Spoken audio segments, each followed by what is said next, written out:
As naturezas divina e humana de Jesus Cristo. Esta é a lição de número 7 da Escola Bíblica Dominical do primeiro trimestre do ano de 2025. O primeiro trimestre tem um título geral que é Em Defesa da Fé Cristã, combatendo as antigas heresias que se apresentam com nova aparência. E na lição, a qual eu estarei comentando com vocês hoje, ela vai falar diretamente sobre as naturezas de Jesus. Jesus Cristo na sua natureza humana, Jesus Cristo na sua natureza divina. Percebo que mesmo sendo muito debatido, muito estudado a respeito deste assunto, ainda não se chegaram a um denominador comum, digamos assim, né? Este é um debate de muito tempo. Foi os primeiros debates da igreja primitiva, foi a respeito da natureza de Jesus, a sua composição. Ele era, afinal de contas, divino ou ele era humano? Aí surgiu então o jargão que nós conhecemos como Jesus 100% homem, Jesus 100% Deus, denotando então a sua dupla natureza, tanto homem quanto Deus. Mas como nós podemos entender melhor acerca disto? Nesta lição, nós vamos estar abordando o contexto histórico das heresias combatidas no primeiro século e vamos também analisarmos as escrituras sagradas para encontrarmos a melhor resposta. Bom, para você que ainda não me conhece, meu nome é Davi. Eu, neste exato momento, quero comentar com você a respeito deste assunto. Sou professor de escola bíblica dominical há mais de 10 anos. E eu compartilho a palavra de Deus através deste canal.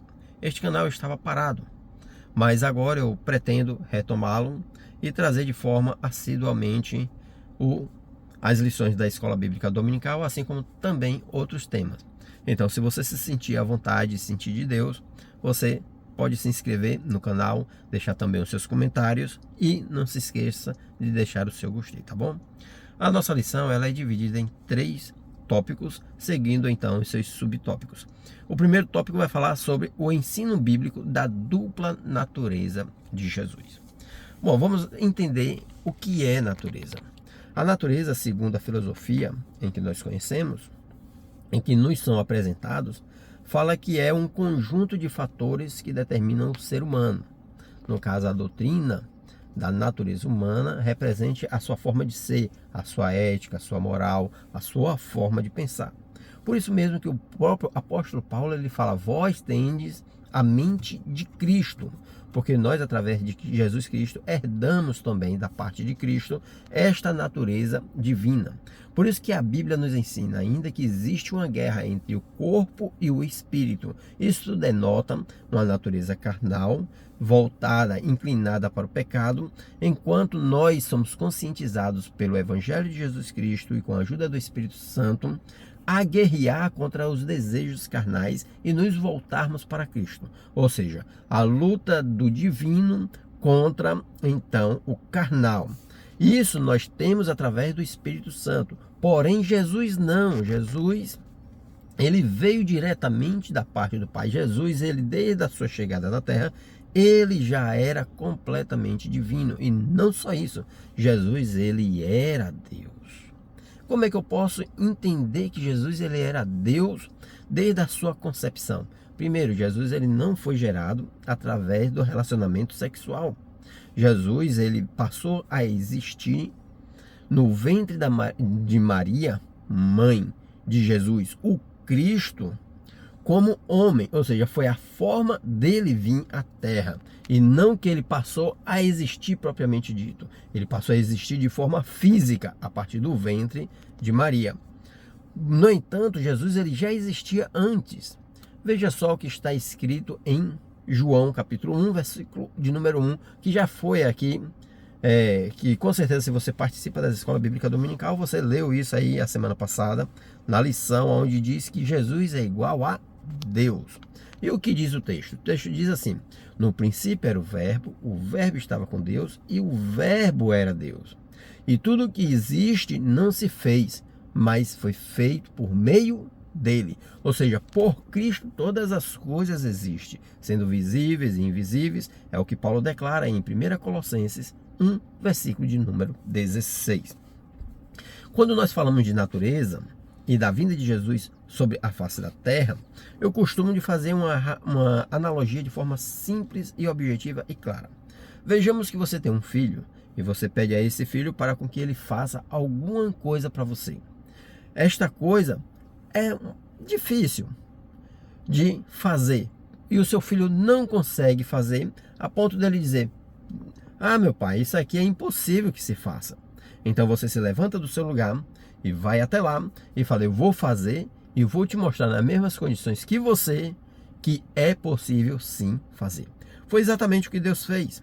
Deus enviou profetas, Deus enviou reis, Deus enviou a legislação, que são os mandamentos, os 10 mandamentos. Depois desses 10 mandamentos veio mais os 613 mandamentos, tudo para formar o caráter de um povo que representaria o reino dos céus aqui na terra e que fosse oficialmente o representante dele sobre a humanidade. Porém, todos falharam. Então, o que era impossível para o homem, o próprio Jesus declara dizendo que fez Deus possível quando o enviou à vinha terra. Pois a palavra do Senhor vai dizer que Deus amou o mundo de tal maneira que deu seu Filho unigênito para que todo aquele que nele cresce não morresse, não perecesse, mas que tivesse então a vida eterna. Sim, então Jesus veio para nos dar a vida eterna e para mostrar-nos que é sim possível viver uma vida digna, sem pecado, uma vida de comunhão com Deus. E isso ele veio e mostrou, como qualquer um de nós. O escritor aos Hebreus fala que Jesus em tudo foi semelhante a nós. E o texto fala assim: porque nós não temos um sumo sacerdote que não se possa compadecer de nós, porque ele, semelhante a nós, em tudo foi tentado, mas não pecou.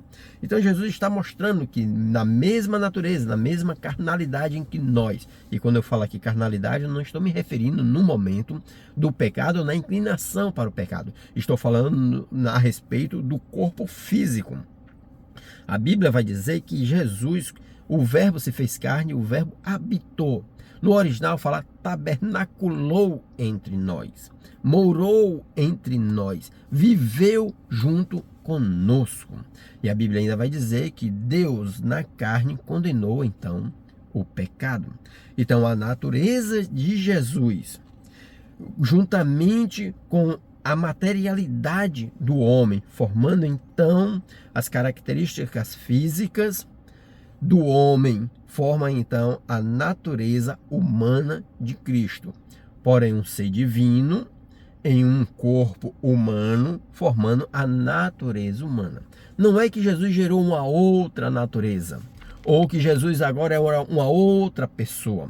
Como nós vamos ver nos contextos históricos, nos tópicos 1 e no tópico 2 e no tópico 3, onde vai falar sobre Nestório. Ora, nós percebemos que os concílios de Nicéia e de Calcedônia foram os principais concílios bíblicos ou da história da igreja, que vai trazer a conotação da divindade de Cristo e da sua natureza. Vejamos, o primeiro concílio foi o do arianista, que foi no ano 325. Ora, o cristianismo tinha sido acabado de ser oficializado, tinha apenas 25 anos de oficialidade, e já surge ali alguém dizendo que Jesus ele era uma mera criatura, não havia sido gerado, ou que não seria um eterno, e que ele passou a existir em algum momento, diferenciando Jesus de Deus completamente, tirando de Jesus a eternidade, porque a eternidade nós sabemos que significa aquele que não tem nem princípio e nem fim das coisas no quesito da sua existência. Para a existência da humanidade, Jesus fala lá, né? Eu sou o alfa e o ômega. Por quê? Porque ele é o princípio de toda a criação. Ou seja, antes existia Deus, juntamente com o Filho, juntamente com o Espírito Santo, e a partir da tríade, formando uma divindade, formando o Deus, ele vai aí, neste exato momento agora, e passa a criar todas as coisas que existem, inclusive os anjos. Veja só, 1 Colossenses, capítulo de número 1, versículo 16 e 17, fala como a respeito de Jesus. Porque por ele e para ele foram criadas todas as coisas, visíveis e invisíveis, poderes e potestade. Ou seja, através de Cristo, tudo foi criado. Tudo foi criado por meio de Cristo. Então, Jesus não é uma mera criação, como diz os arianistas. Os arianos, eles não entendem a divindade de Jesus. De repente aparece então o Nestório. O Nestório ele foi mais maleável, ele entendeu um pouco melhor a respeito das escrituras sagradas e ele entendeu que existia sim de fato tanto a natureza humana quanto a natureza divina de Cristo. Porém ele defendia, pelo menos essa é a acusação do mesmo, que existia ali dois seres distintos, a divina e então a carnal. Existem alguns relatos de alguns pensadores, teólogos, que acreditam que Jesus ele não foi crucificado, que quem foi crucificado teria sido então um sósia e não ele. Ou existem outras crenças também que Jesus ele não veio em carne, sim apenas em espírito. E ele não morreu e, portanto, ao terceiro dia ele também não ressuscitou. Nós sabemos que não é o que a Bíblia nos revela. A Bíblia nos revela que Jesus, ele era Deus, se fez homem, habitou entre nós como unigênito do Pai, limitando-se dos seus atributos, dos seus tributos de Deus. Quais são os tributos de Deus em que Jesus não tinha quando estava na terra? Primeiro, a onisciência. O próprio Jesus, ele diz em Mateus capítulo 24 que ele não sabe nem o dia e nem a hora do seu retorno. E isso naquele tempo. Qual é o outro?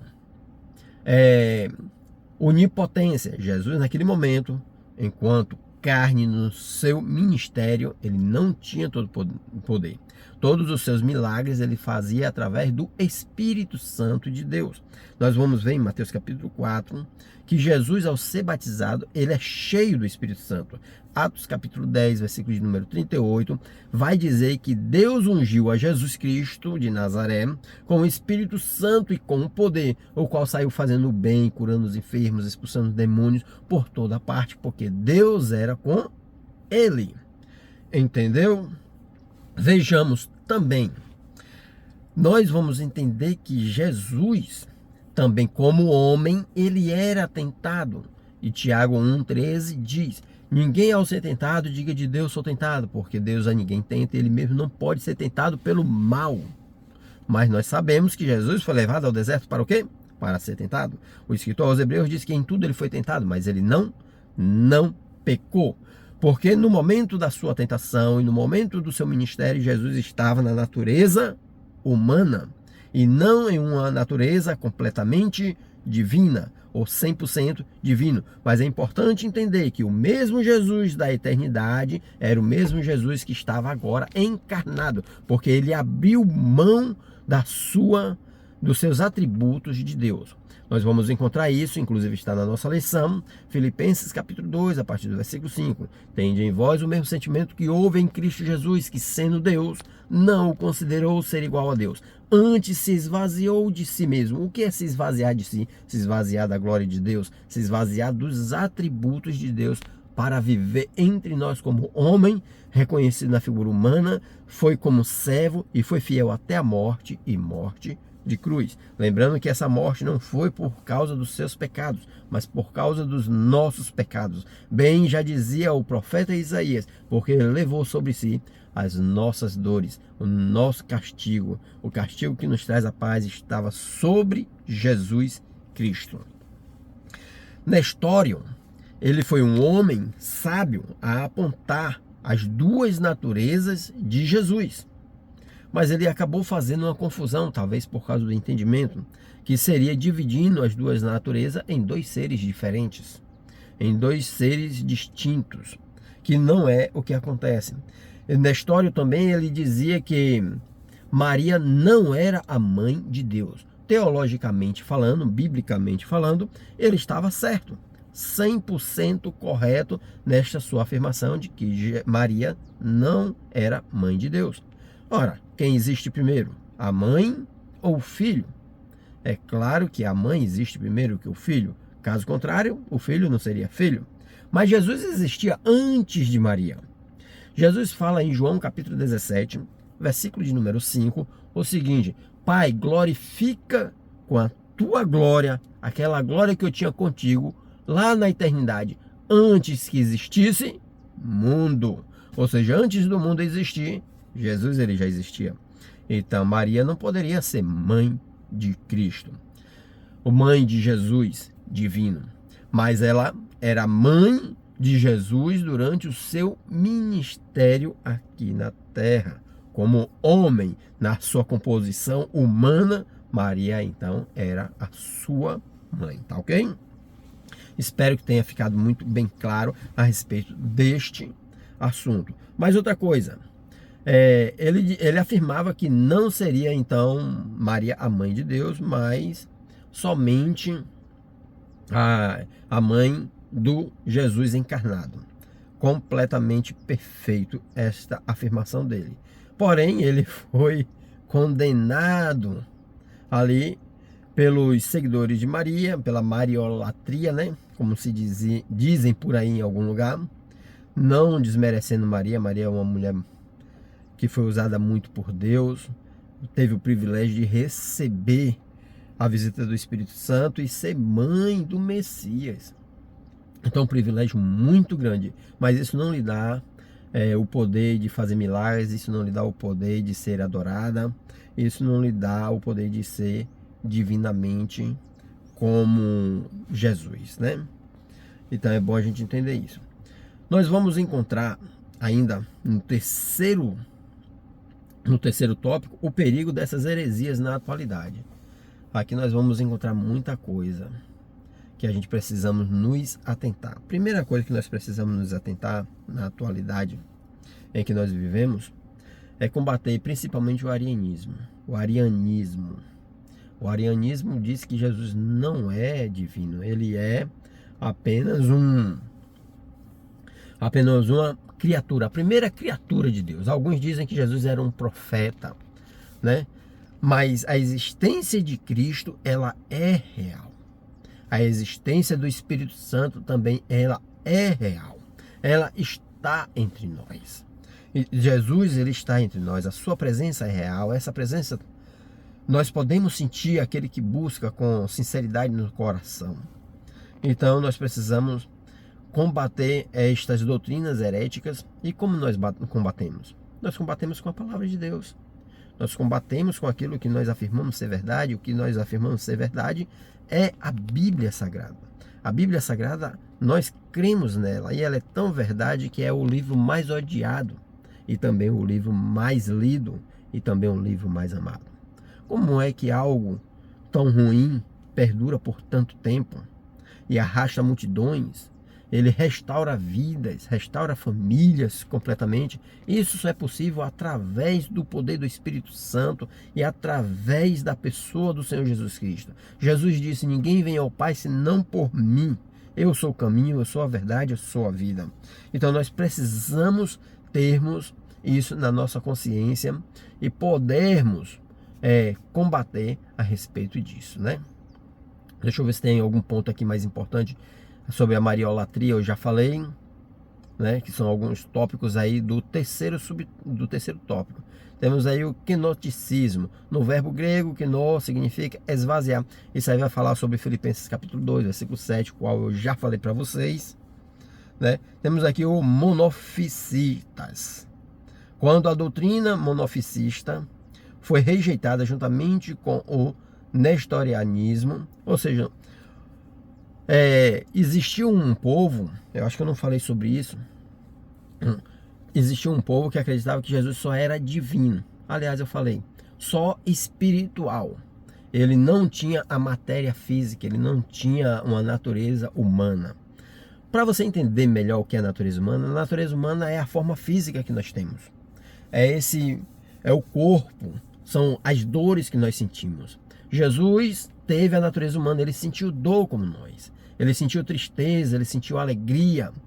Jesus, nós vamos encontrar que Jesus chorou na morte de Lázaro, o menor versículo da Bíblia, e Jesus chorou.